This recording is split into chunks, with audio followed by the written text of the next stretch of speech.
रसोई रात के 10 बजे ही बंद करने वाली देवरानी। पूरा परिवार रात को एक साथ बैठकर डिनर कर रहे होते हैं और ये देखकर सपना को काफी अच्छा लगता है।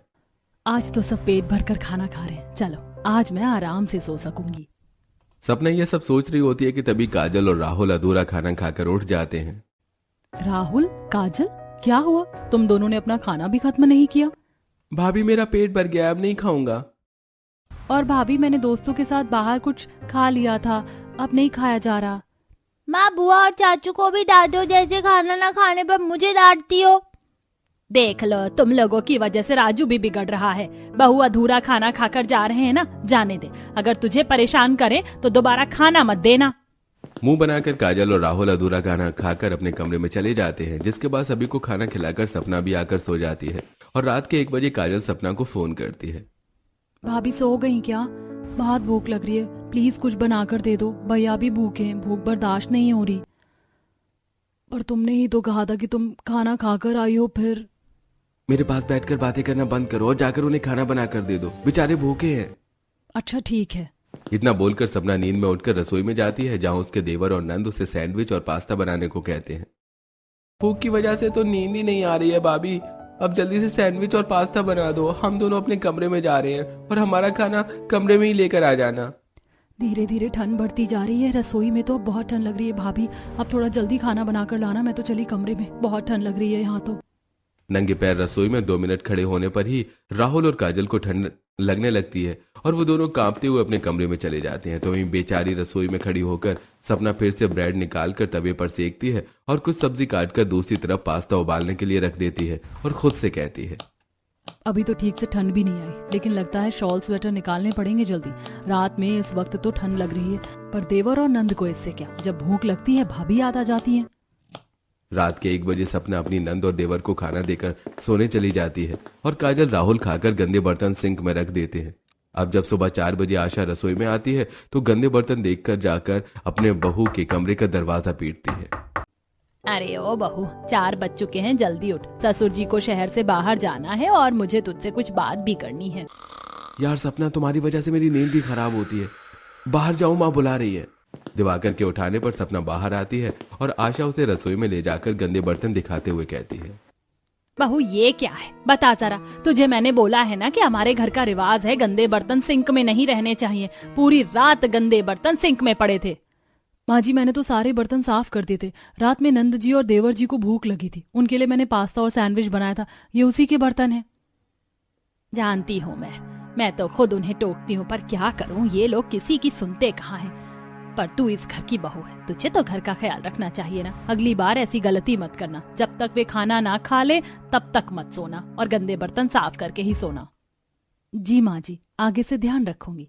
अच्छा चल, अब जल्दी से अपने ससुर जी के लिए पराठे और आलू की भुजिया बना दे, 6 बजे की उनकी ट्रेन है, उन्हें अपने दोस्त के बेटे की शादी में जाना है।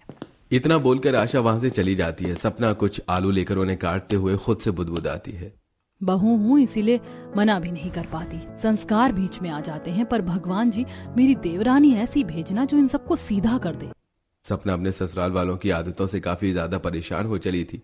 इसी तरह कुछ हफ्ते बीत जाते हैं और विनोद घर वापस आ जाता है और सब लिविंग हॉल में बैठकर बातें करते हैं। आ गए पापा? भाभी, पापा के लिए चाय बना लो। पापा, बहुत दिन से हमने बाहर डिनर नहीं किया, क्यों ना बाहर चले, भाभी को भी थोड़ा आराम मिलेगा। हाँ पापा, आज बाहर चलते हैं, ट्रीट मेरी तरफ से। क्या आज हम बाहर खाना खाने के लिए जाएंगे? फिर तो मैं बहुत सारा पिज्जा, मैक्रोनी, बर्गर और गार्लिक ब्रेड जैसी चीजें खाऊंगा। खा लेना बेटा, पर बाहर जाने से पहले मेरी भी एक बात सुन लो। राहुल की भी शादी की उम्र हो गई है। शादी में मेरी नजर एक लड़की पर पड़ी है। लड़की बहुत अच्छे घर से है और अगर राहुल की शादी उस लड़की से पक्की हो गई तो अगली ट्रीट मेरी तरफ से होगी। भैया, आपकी उम्र हो गई है, अब तो आप भी शादी के लिए हाँ कर ही दो। इस तरह पूरा परिवार बाहर खाने का प्लान बनाता है। पूरा परिवार आज बाहर खाने वाला था, इसलिए वे काफी खुश थे, पर उनसे ज्यादा खुश सपना थी। कुछ ही देर में वे लोग बाहर खाने के लिए निकलते हैं और एक बड़े से रेस्टोरेंट में जाते हैं। इतना तो तुम लोग खा भी नहीं पाओगे जितना तुमने ऑर्डर कर दिया। ये दाल, paneer, Maggi, chowmein, bread, sandwich, naan, पराठे, भटूरे, रसगुल्ले, रसमलाई, काजू कतली, फाफड़ा, इडली, डोसा, इतना सब कुछ मंगवाने की क्या जरूरत थी? कोई बात नहीं माँ, कभी कभी तो बाहर आते हैं खाने के लिए। हाँ वो सब तो ठीक है, पर तुम जानते हो ना तुम्हारे पापा बाहर का नहीं खाते। कोई बात नहीं आशा, कभी कभी खा लेना चाहिए। आज मैं बाहर का ही खा लूंगा। ये क्या चमत्कार हो गया, पापा आज बाहर का खाएंगे, इसका मतलब मुझे घर जाकर खाना नहीं बनाना पड़ेगा। पूरा परिवार एक साथ मिलकर रेस्टोरेंट में डिनर करता है, पर क्योंकि विनोद बाहर का खाना नहीं खाता इसलिए वो सबकी खुशी के लिए बस खाने को टेस्ट कर लेते हैं और घर जाकर कपड़े बदलकर सोने की कोशिश करते हैं। क्या हुआ जी, बाहर का खाना खाने की वजह से तबीयत खराब है क्या? अरे आशा, क्या ही तबीयत खराब होगी, बाहर का खाना तो मुझे हजम ही नहीं होता। वो तो बच्चों का दिल रखने के लिए बस मैंने एक आध आइटम खा लिया था। मैं बहू से कह दूं, वो आपके लिए कुछ बना देगी। अरे नहीं नहीं आशा, बहू को क्यों परेशान करना, वो भी हमारे साथ बाहर गई थी, बेचारी थक गई है, आराम करने दो। इस तरह विनोद आशा को मना कर देते हैं, पर रात के 2 बजे जब उन्हें भूख बर्दाश्त नहीं होती तो वो उठकर रसोई में खाने की तलाश करने लगते हैं, पर उन्हें कुछ नहीं मिलता। अरे घर में तो कुछ भी नहीं रखा है, जिसे गर्म करके खा लूं। लगता है अब बहू और आशा को परेशान करना ही पड़ेगा। इस तरह विनोद आशा के पास जाते हैं और उसे उठाते हैं, जिसके बाद आशा अपनी बहू के कमरे में जाकर बाहर खड़ी होकर उसे आवाज देती है। आवाज सुनकर सपना घबरा जाती है। माँ जी तो कभी रात के समय मुझे परेशान नहीं करती, सब ठीक तो है? सपना जल्दी से दरवाजा खोलती है और आशा अपनी बहू से कहती है, बहू मैं समझती हूँ तू परेशान हो जाती है इस तरह रात के 12 बजे लोगों के लिए खाना बनाने पर तू तो जानती ही है तेरे ससुर जी बाहर का नहीं खाते। आज उन्होंने बाहर का कुछ नहीं खाया और तुझे परेशानी ना हो इसीलिए उन्होंने घर आकर भी तुझे कुछ नहीं कहा। अब भूख बर्दाश्त नहीं हो रही, उनकी तबीयत खराब ना हो जाए इसीलिए तुझे उठाना पड़ा। तू अपने ससुर के लिए खिचड़ी बना दे, जल्दी बन जाएगी। मैं बना देती पर उन्हें तेरे हाथ की खाने की आदत हो गई है। आशा सपना के दुख और परेशानी को समझती थी, इसलिए सपना मना नहीं कर पाती और चुपचाप रसोई में जाकर अपने ससुर के लिए खिचड़ी बनाकर उन्हें दे देती है और उनके खाना खाने के बाद सारे बर्तन साफ करके अपने कमरे में सोने के लिए जाती है। और इसी तरह आए दिन कोई ना कोई आधी रात को सपना को उठाकर उसे खाना बनवाता और बेचारी सपना किसी को मना नहीं कर पाती। ऐसे ही एक दिन शाम को सब चाय पीते हुए लिविंग हॉल में बैठे थे। ये लो, लड़की वालों की तरफ से जवाब आ चुका है। 2 दिन बाद ही हमें लड़की देखने के लिए जाना पड़ेगा, तो सब तैयार रहना। चलो अब मेरी देवरानी आ रही है, थोड़ा तो मुझे आराम मिलेगा। हे भगवान, बस मेरी देवरानी गाय जैसी सीधी ना हो। राहुल की शादी की बात से सपना को काफी खुशी होती है और वो 2 दिन बाद सभी लोग ट्रेन से पूजा को देखने के लिए उसके घर जाते हैं, जहां आशा और विनोद पूजा का कुछ टेस्ट लेते हैं। बेटा ये सब तुमने बनाया है, जरा परोस भी दो। जी। विनोद के कहने पर पूजा चुपचाप उन्हें खाना देती है, जिसके बाद आशा पूजा से कहती है, बेटा बुरा मत मानना पर घर आए मेहमानों को उल्टे हाथ से खाना नहीं देते। तुम एक काम करो, ये खाना हटा दो और फिर से सबके लिए खाना लगाओ सीधे हाथ से। इस बार आशा के कहने पर भी पूजा कोई जवाब नहीं देती और चुपचाप सारा खाना अंदर ले जाकर रख देती है और उन्हें फिर से सीधे हाथ से खाना निकाल कर देती है। कुछ देर बाद आशा और विनोद उससे काफी सारे सवाल जवाब करते हैं, जिसका जवाब पूजा बहुत ही प्यार से देती है। वाह बेटा, तुम तो बड़ी संस्कारी हो। तुम्हें क्या गुस्सा नहीं आता जब तुम्हें कोई परेशान करता है तो? नहीं माँ जी, भला अपनों से कोई कितना ही नाराज रह सकता है, और अगर हम एक दूसरे को परेशान नहीं करेंगे, हंसी मजाक नहीं करेंगे तो जिंदगी बोरिंग हो जाएगी। हे भगवान, मैं आपसे प्रार्थना कर रही थी कि मेरी देवरानी चालाक हो जो मेरे ससुराल वालों को सीधा कर दे, पर आपने तो मुझसे भी भोली देवरानी मुझे ढूंढ कर दे दी। ये क्या ही इन्हें सीधा करेगी। लगता है हम दोनों देवरानी जेठानियों को अब एक साथ पिसना होगा। देख लिया, लड़की कितनी संस्कारी और गुड़ी है। गुस्सा तो जरा भी नहीं है, हमारी बड़ी बहू की तरह बिल्कुल सीधी है, और गुस्सा नाम की तो चीज ही नहीं है इसके अंदर। पेशेंस कितना ज्यादा है लड़की के अंदर। अगर कोई और लड़की होती तो अब तक मुंह बना चुकी होती। आशा और विनोद को पूजा का व्यवहार काफी पसंद आता है और वो लोग रिश्ते के लिए हाँ कर देते हैं और शगुन की चुन्नी उड़ाकर वहां घर के लिए रवाना होते हैं। जाते हुए वो लोग बस से जा रहे थे, इसलिए 6 बजे ढाबे पर बस रुकती है तो वे लोग खाना खाते हैं। मेरी छोटी बहू भी बड़ी बहू की तरह निकली। और तुम लोग सुनो, हम लोग बस का सफर कर रहे हैं, बहू बहुत थक जाएगी, वो घर पर खाना नहीं बना पाएगी तुम लोगों के लिए दोबारा, तो इसीलिए यहीं पर अच्छे से पेट भर लो। आई बात समझ? दादी मैं तो बहुत भूखा हूँ, मैं तो पेट भर के खाऊंगा, आप नहीं भी बोलती तो भी। और माँ, हम इतने भी भुक्कड़ नहीं है कि रास्ते में भी खा ले और घर पर भी जाकर खाना मांगे। वैसे भी रास्ते का खाना हजम नहीं होता, सुबह खाओ तो अगले दिन ही पेट खाली होता है। सभी लोग शाम के 6 बजे खाना खाकर दोबारा से बस में बैठ जाते हैं और अपने घर पहुंचते हैं। उनके घर जाते ही उनकी एक पड़ोसन उन्हें देखकर कहती है, आ गए भैया बहन जी, हो गया तुम्हारे राहुल का भी रिश्ता पक्का। छोटी बहू कैसी है? सपना बहू की तरह है? तो ठीक है, क्योंकि पूरे मोहल्ले में सपना बहू जैसी किसी की बहू नहीं है। वरना जिस तरह से तुम लोग अपनी बहू को परेशान करते हो, अगर मेरी बहू हो ना तो पति और बच्चे लेकर अलग हो जाए। बहन, तुम हमें ताने दे रही हो? आखिर कहना क्या चाहती हो कि हम लोग हमारी बहू को बहुत परेशान करते हैं? अगर हम इतना ही परेशान करते हैं ना अपनी बहू को तो वो भी बोल पड़ती। और रही मेरी छोटी बहू की बात, तो मेरी छोटी बहू भी मेरी बड़ी बहू की तरह है। जब वो आएगी ना तो देख लेना। अपनी पड़ोसन की बात सुनकर आशा को बहुत गुस्सा आता है और वो अपने पूरे परिवार के साथ घर में जाती है। पूरा परिवार काफी ज्यादा थक चुका था, इसलिए वो नाइट सूट पहनकर आराम से जाकर सो जाते हैं। पर रात के 12:30 बजते ही सभी को भूख लगनी शुरू हो जाती है और सबसे पहले राजू अपनी माँ को उठाता है। माँ बहुत भूख लग रही है, कुछ खाने को बना दो। क्या भूख लग रही है? खाया नहीं था क्या तूने पेट भर के? यार सपना, भूख तो मुझे भी लग रही है। हम सबने शाम के 6 बजे ही खाना खाया था, भूख तो लगेगी, कुछ बना दो। दरवाजे पर खड़ी आशा। बहू माफ करना, सभी को बहुत भूख लग रही है, कुछ खाने को बना दो। बात सही है, 6 बजे ही खाया था, दोबारा भूख तो लगेगी ही। हाँ माँ जी, बस आ रही हूँ बनाने, आखिर भूख तो मुझे भी लगी है। सभी को काफी भूख लगी थी, इसलिए वे बाहर हॉल में बैठ जाते हैं। उन सबको ठंड लग रही थी, जिसके बाद वे लोग अपने अपने कमरे में शॉल ओढ़कर बैठ जाते हैं। पर वहीं ठंड में बेचारी सपना अकेली रसोई में खाना बना रही होती है। सारी गलती मेरी है। अगर शुरू में ही मैंने ना बोलना सीख लिया होता तो आज मैं इतनी परेशान नहीं हो रही होती। बस कुछ दिन की और दिक्कत है, फिर तो मेरी देवरानी आ ही जाएगी मेरी मदद के लिए। कितनी ठंड लग रही है, इन लोगों को देखो, आराम से चादर ओढ़कर बैठ गए खाने का इंतजार करने। खाना भी तो इनको गर्मा गर्म चाहिए और यहाँ मैं रसोई में खाना बना रही हूँ। रात वाली ठंड होने लगी है अब।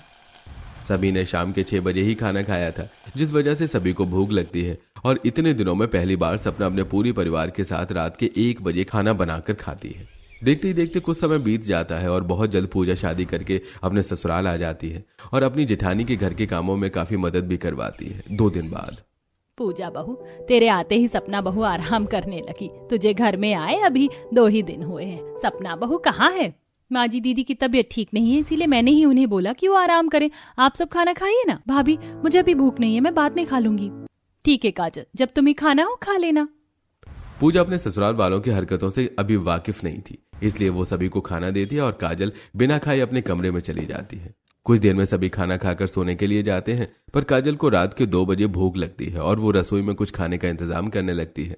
तभी रसोई में पानी लेने के लिए पूजा भी आती है और अपनी नंद को कभी फ्रिज तो कभी ड्रॉर खोलता देख उससे कहती है, काजल, इतनी रात को तुम रसोई में क्या कर रही हो? भाभी, बहुत भूख लग रही है। अगर कभी ऐसा होता था कि कोई बिना खाए सो जाए तो सपना भाभी हमारे लिए रात के 12-1 बजे खाना बनाती थी, पर आज तो उनकी तबीयत खराब है और आप अभी नहीं हैं। मैं आपको परेशान नहीं करना चाहती थी, इसीलिए सोचा कि खुद रसोई में कुछ बनाने के लिए आ जाऊं। रात के साथ ठंड भी बढ़ रही है और तुम ऐसे हल्के कपड़े पहनकर रसोई में आ गई। मुझे उठा देती, इसमें परेशानी कैसी? आखिर मैं इस घर की बहू हूँ, मेरा फर्ज बनता है तुम लोगों का ख्याल रखने का। मैं अभी तुम्हारा खाना गर्म कर देती हूँ। भाभी, ये बना खाना गर्म करके मुझसे नहीं खाया जाता। अगर आप कुछ मैगी या ओट्स जैसी चीज बना देती तो ज्यादा अच्छा होता। पूजा काजल को मना नहीं कर पाती और अपनी नंद के लिए दोनों चूल्हे पर मैगी और ओट्स बनाती है, जिसे काजल अपने कमरे में ले जाकर आराम से खाती है। इसी तरह अब कुछ दिन बीत जाते हैं और एक रात नाइट ड्रेस में बैठे बैठे, अरे यार, भूख की वजह से तो नींद ही नहीं आ रही। उस वक्त गैस बन रही थी तो खाने की इच्छा ही नहीं हुई। माँ के डर से सिर्फ आधी रोटी खाई, अब भूख लग रही है। एक काम करता हूँ, पूजा को उठा देता हूँ, कुछ बना देगी।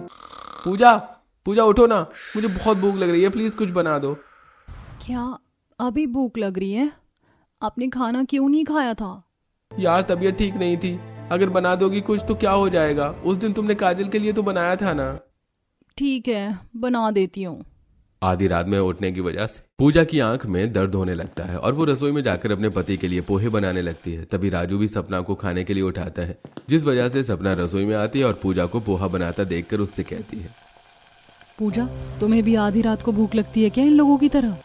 नहीं दीदी, मैं तो पेट भर कर खाकर सोती हूँ। वो तो राहुल जी को भूख लगी थी, अब मना भी नहीं कर सकती, इसीलिए सोचा कि पोहे बना दूं। वैसे आप इस वक्त क्या बताऊं तुम्हें, इस घर के लोगों का तो बस नाटक है। आदत बना रखी है इन लोगों ने घर की बहू को परेशान करने की। और मेरा बेटा भी कोई कम नहीं, पहले खाते नहीं और फिर रात के 2-3 बजे उठाकर खाना बनवाते हैं। इनको दिखाई भी नहीं दे रहा है कि ठंडी आ रही है। मैं तो परेशान हो गई हूँ और तुम्हें भी अपनी तरह परेशान होता देख बहुत बुरा लग रहा है मुझे। सपना से बात करके पूजा को अपने ससुराल वालों की हरकतों का पता चलता है, पर क्योंकि वो अभी नई थी इसलिए कुछ भी किसी से नहीं कह पाती। समय गुजरता है और एक दिन पूरा परिवार मूवी देखने के लिए बाहर जाता है। मूवी हॉल में बैठे हुए देख लो पूजा, इन्होंने नाइट शो रखा है। अब हम लोग थक हार कर 10 बजे घर जाएंगे और खाना बनाएंगे और फिर सुबह 4 बजे उठेंगे। मेरी तो नींद भी पूरी नहीं हो पाती। हाँ दीदी, जब ये लोग रात में मुझे खाना बनाने के लिए उठाते तो मेरी भी नींद पूरी नहीं हो पाती है। चलो जी, मूवी खत्म हुई, 9:30 बज चुके हैं, घर जाते हुए 10 बज जाएंगे। बहू भी थक गई होगी, आज बाहर ही कुछ खा लेते हैं। आशा के कहने पर सब बाहर खाने के लिए एक होटल जाते हैं और ये देखकर पूजा को काफी अच्छा लगता है। पर सपना अपने ससुराल की हरकतों से वाकिफ होती है, इसलिए वो ज्यादा एक्साइटेड नहीं होती और अलग से अपने लिए कुछ चिप्स, कुरकुरे, नमकीन जैसी चीजें पैक करवा लेती है। वहीं राजू और विनोद खाना खाने से मना कर देते हैं। राजू, तुम्हें रात को भूख लग जाती है, सब खा रहे हैं, तुम भी खा लो। पापा जी, आप भी कुछ नहीं खा रहे? मैं एक काम करती हूँ, थोड़ा सा खाना पैक करवा लेती हूँ, रात में जब आप लोगों को भूख लगेगी तो खा लेना। पूजा, तुम्हारा दिमाग खराब है? अब क्या हम बासी ठंडा खाना खाएंगे? अगर भूख लगेगी रात में किसी को तो तुम बना देना। मुझे तो बहुत ठंड लग रही है, खाया भी नहीं जा रहा। कितनी ठंडी हवा चल रही है, घर चलते हैं ना। और आओ फैशन वाले कपड़े पहनकर। मैं तो अपने साथ शॉल लेकर आई हूँ, इसीलिए कहती हूँ बाहर जाती हो तो थोड़ा सर्दी के कपड़े पहन लिया करो, ये शुरुआती सर्दियां ही नुकसान देती हैं। काजल को होटल के अंदर भी ठंड लग रही थी, इसलिए पूरा परिवार जल्दबाजी में खाना खाकर घर आते हैं और सब सोने के लिए चले जाते हैं। और रात के 2:30 बजे विनोद, राजू, काजल और दिवाकर सबको भूख लगती है और वे सपना और पूजा को खाना बनाने के लिए उठाते हैं, जिस वजह से पूजा को बहुत गुस्सा आता है। दीदी, सही कहा था आपने, इन लोगों ने तो मुझे परेशान करके रख दिया। आप पिछले 10 सालों से कैसे ये सब बर्दाश्त कर रही थी? मैं तो 1 महीने में ही परेशान हो गई हूँ। पर अब समय आ गया है इन लोगों को सीधा करने का, क्योंकि लातों के भूत बातों से नहीं मानते। इस तरह पूजा और सपना मिलकर खाना बनाकर सभी को खाने को देती हैं।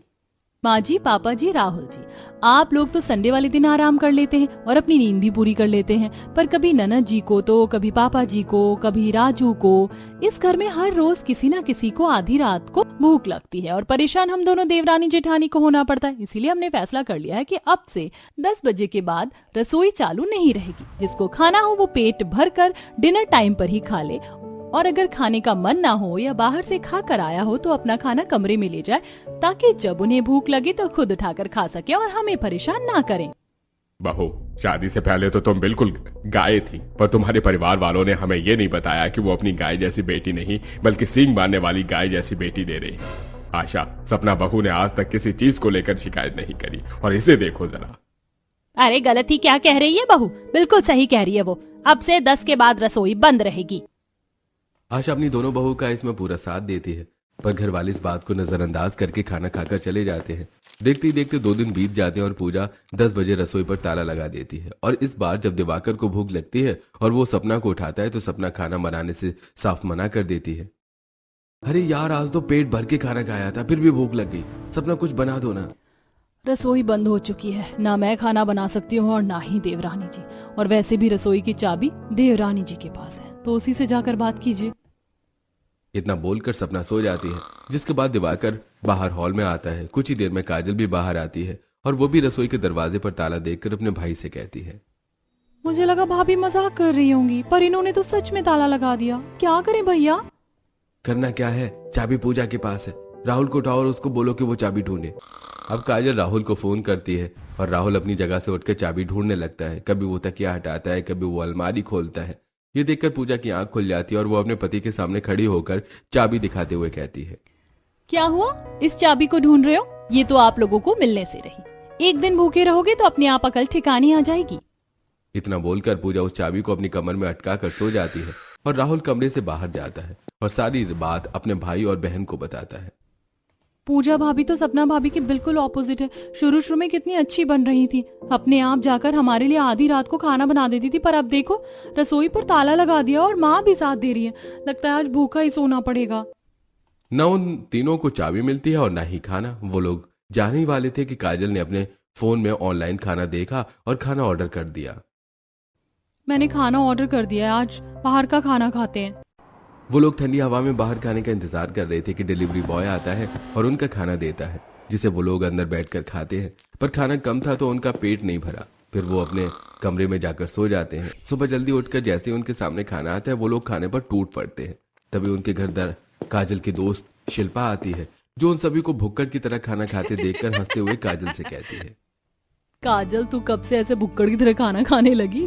तूने कहा था ना आज हम दोनों साथ में कॉलेज चलेंगे, इसीलिए मैं तेरे घर आ गई। जब एक रात तुझे भूखा सोना पड़ेगा ना तब पता चलेगा। ननद जी, खाना तो मिलता है आपको, रात को भी खाना ना खाना तो आप लोगों पर निर्भर करता है।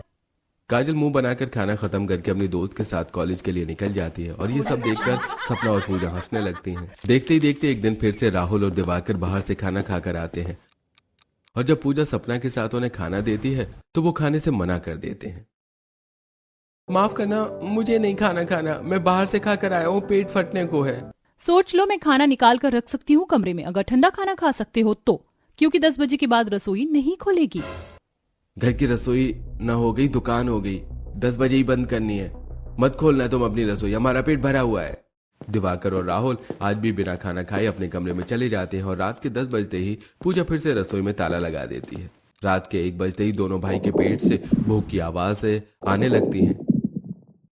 चाबी तो ये छुपा कर बैठी है, रसोई पर ताला लगा है। अब भाभी भी आधी रात को खाना नहीं बनाती, पता नहीं कौन से पाप किए थे जो ऐसी बीबी मिल गई। भूख लग रही है, अब क्या करूं? जब राहुल से भूख बर्दाश्त नहीं होती तो वो कमरे के बाहर आता है और कुछ ही देर में भूख से परेशान होकर काजल, दिवाकर और राजू भी बाहर आते हैं। राजू, आज तू भी भूखा है? हाँ बुआ, बहुत जोर भूख लग रही है। तुम्हारी भाभी पत्थर दिल हो गई हैं।